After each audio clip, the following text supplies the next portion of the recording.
All right, so when you think wildfires in Europe, what comes to mind? Probably those sun-baked coastlines in the south, right? Well, that picture is changing, and it's changing fast.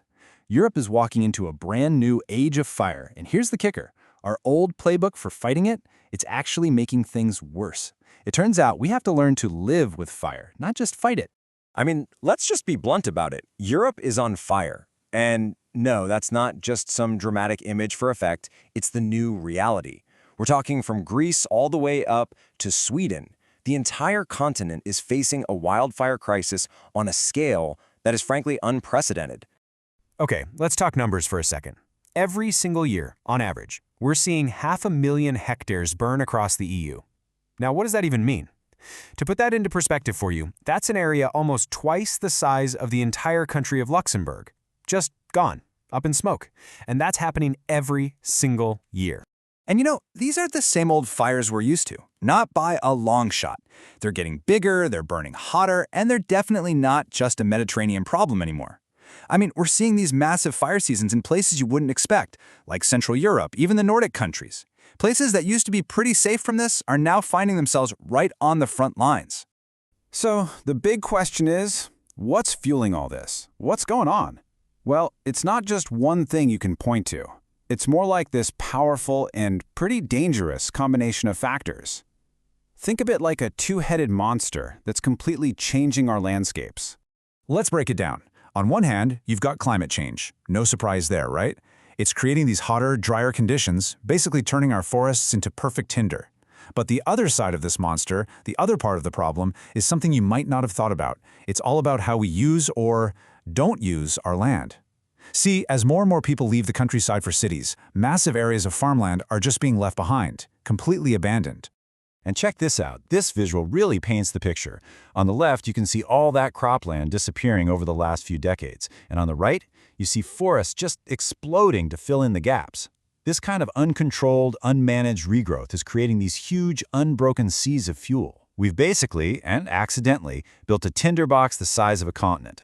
But it's not just that we have more trees. It's about what kind of trees we're talking about.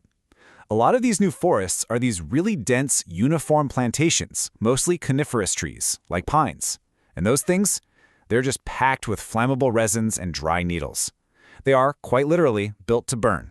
They're just fuel waiting for a spark. So for decades, our whole strategy for wildfires has been super simple, right? See a fire, put it out. End of story. But here's where it gets complicated. What if that very strategy, this war on fire we've been waging, is actually, paradoxically, making the whole situation a lot worse? Just take a look at where the money goes. It's pretty telling. Almost all of our resources get poured into emergency response. You know, the planes, the trucks, the firefighters on the ground. Meanwhile, only this tiny little sliver goes towards planning and prevention. So think about that. We're spending billions of euros to fight the flames once they're raging, but almost nothing to stop them from igniting in the first place. Which brings us to a pretty uncomfortable question, doesn't it? Could our obsession with putting out every single little fire actually be setting us up for a much bigger catastrophe? And that right there is the heart of what's called the suppression paradox. By jumping on every small, natural fire, the kind that would normally just clear out all the dead leaves and underbrush, we're basically letting all that flammable stuff just pile up, year after year, decade after decade. So when a fire inevitably starts during some extreme weather, it doesn't just burn, it absolutely explodes. It becomes one of these uncontrollable megafires. So what this all means is that we can't just keep throwing more planes and more water at the problem. It's not working. We need a total, fundamental shift in how we even think about this. We have to stop just fighting fire and start learning how to live with it. And listen, this isn't just my opinion. The president of the European Academy's Science Advisory Council said it perfectly. This isn't really a choice anymore. It's a necessity. We have to adapt our society to this new, much more fiery reality. So the whole foundation for this new way of thinking is a concept called fire literacy. And what is that? It's really just understanding that in a lot of our ecosystems, fire isn't the enemy. It's actually a natural, even essential part of the cycle. It's about swapping our fear of fire for the knowledge of how to manage it, proactively. Okay, so what does this actually look like on the ground, in practice? Well, it pretty much boils down to three big things. Number one, we've got to actively manage our landscapes to get rid of all that dangerous fuel buildup.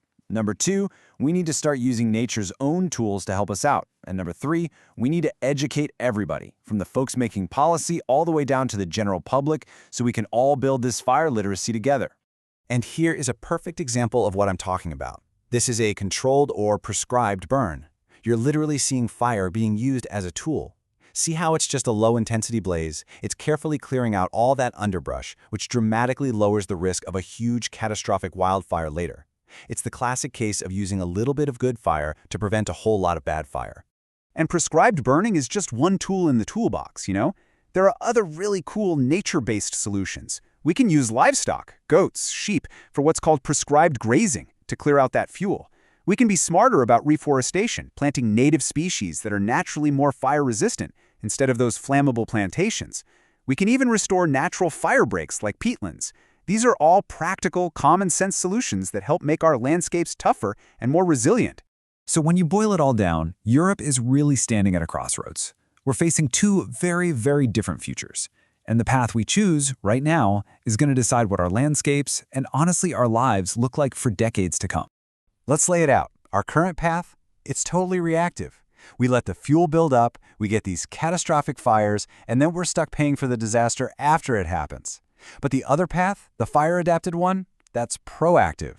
It's about creating diverse, resilient landscapes that lead to smaller, more manageable fires. It's about investing in prevention from day one, not just cleanup. And this really brings us to the single most important takeaway from all of this. The goal can't be zero fire. It's not going to happen. It's impossible. The real goal is to choose the kind of fire we want to live with. Do we want these smaller, manageable fires that can actually help our ecosystems? Or do we want the mega fires that just destroy everything? Look, the science on this is crystal clear. The tools are there. We absolutely have the knowledge we need to create a more virus-adapted Europe. So the only question left is about will. Do we have the collective will to make this change? Will we choose to change course before it's too late?